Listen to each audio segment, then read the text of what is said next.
Alex Belfield in Conversation podcast with daisymedia.co.uk.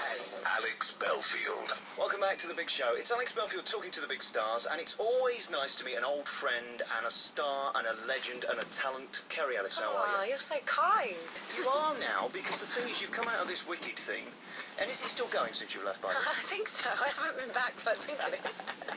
And you've come out of that, and now you've got your own show at the Shore, and you're doing this, and you're doing that, and you've got the new album, and you're going on tour with the Queen show. It's nice that you're still here, because it's often the case that these stars leave a show and never heard of again. Well, I don't really know what to say about that, but yes, I mean, I'm lucky to carry on and do something else and not be put, into a tour somewhere and be lost. So I'm lucky to be doing something new and exciting. Is it fun being you? Because you seem to have everybody after you. I mean, that Brian May won't leave you alone. What's going on with you and him? I know.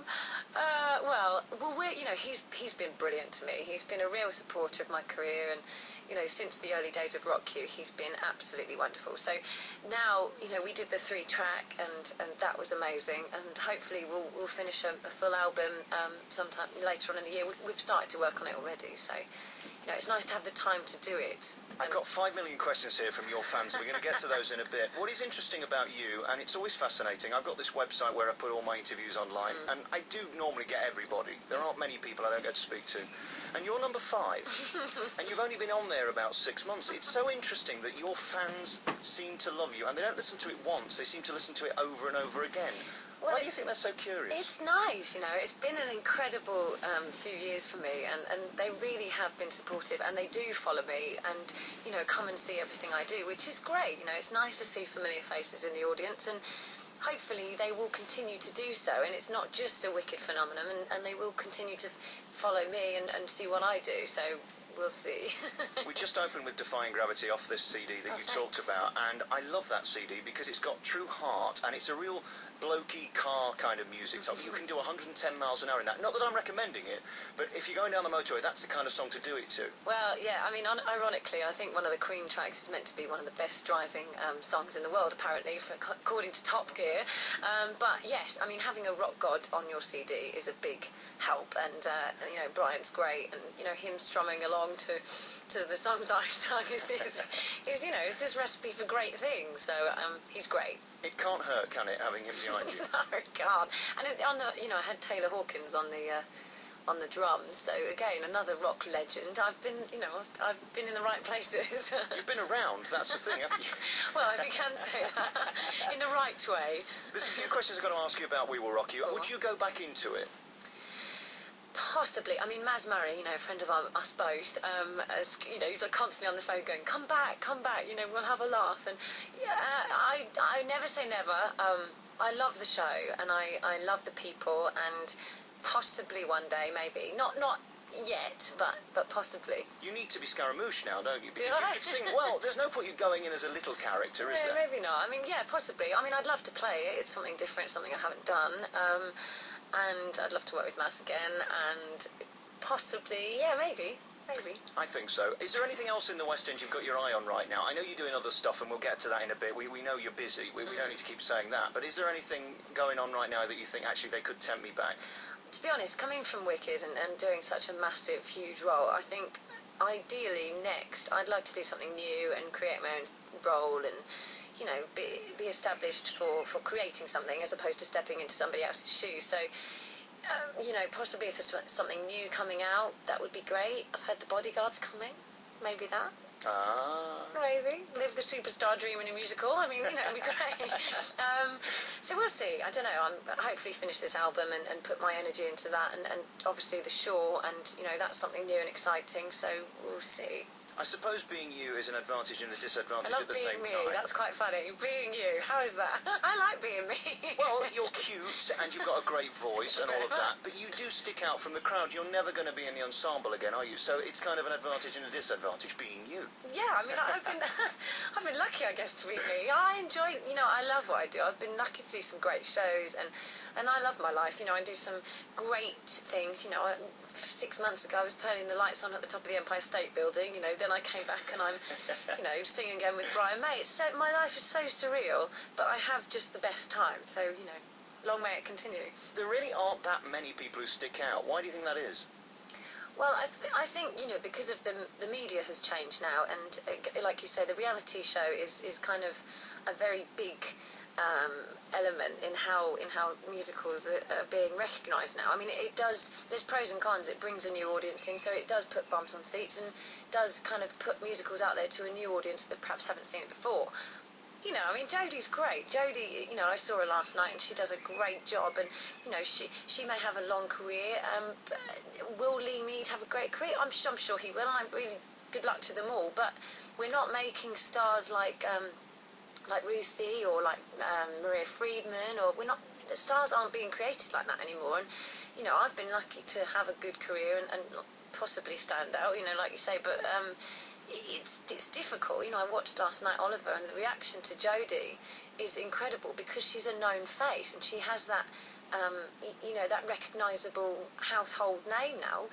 So where do I go to do that is kind of, I don't know. The power of the television is incredible. She's warm, though, and you've got that, and there aren't many people who seem to let you in. I think the reason Michael Ball is so popular with the ladies is because they think they know him. And that's so important. You can't be distant. I mean, Rowan Atkinson is never going to be loved in the same way that Jodie is. No. Because he won't talk to people like me. He doesn't meet people at the stage door because he's so private. And that's fine. I understand why he does that. But you've got to have a kind of warmth with this business if you want to be the loved musical theatre star that these people are. I think so. But then, that's like that in any aspect of life. If you want to be liked, or it's about who you are and what you do. And what's the point in telling lies or hiding away when you're standing in front of people every night, giving your heart to them? It's what you do. It's what we do. So, there's no point in being distant or, hiding away. And you mentioned Lee Mead earlier. I mean, how lucky is he? He gets to sleep with Denise Van Outen every night. I mean, what a thrill that must be. Have you ever thought about that? What, sleeping with Denise Van Outen?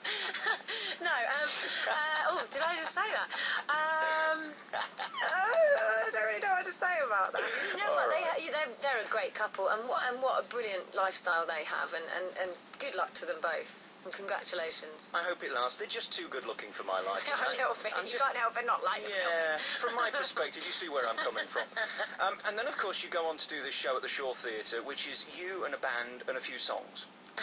That's it, pretty much. Yes, I have a band of 5 people put together by Steve Sidwell, pretty much, and Craig Adams, who's my MD, and Stephen Palin, who's going to help me direct it and make sure I don't stand there and look silly. And Steve is also doing the orchestration, band parts, if you like, for the band. And it should be a fun night of just fun music and stuff that I wouldn't normally get to sing.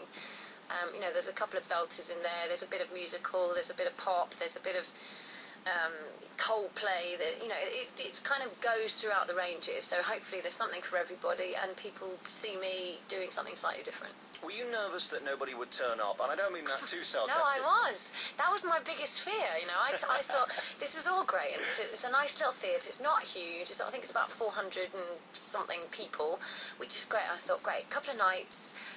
Oh God, what if no one comes? And then the minute it went on sale, the 2 nights sold. They completely sold out straight away. So I was flattered, and it was also very encouraging, because then at least I thought, well, people are coming to see me, brilliant. So then they put on another date, the 25th, which again pretty much sold straight away. There's a few seats I think left for that day, and then so they had to then open another one. So it's just been, a big character building experience, and I'm so pleased that it's sold and people seem to be interested and excited about what I'm going to do. Because there's a lot of choice out there. I mean, when you put tickets on sale, you can never be too sure, because when you've got the brand of Wicked behind you, that's easy because you've got a good show behind you. But now they are actually paying to see you. It's the greatest compliment of them all, isn't it? It is, and it was really daunting, and I was very nervous about it. And now I've got to deliver. Now I've got to show them something else, and be at the standard that I was in Wicked, and hopefully I've done that.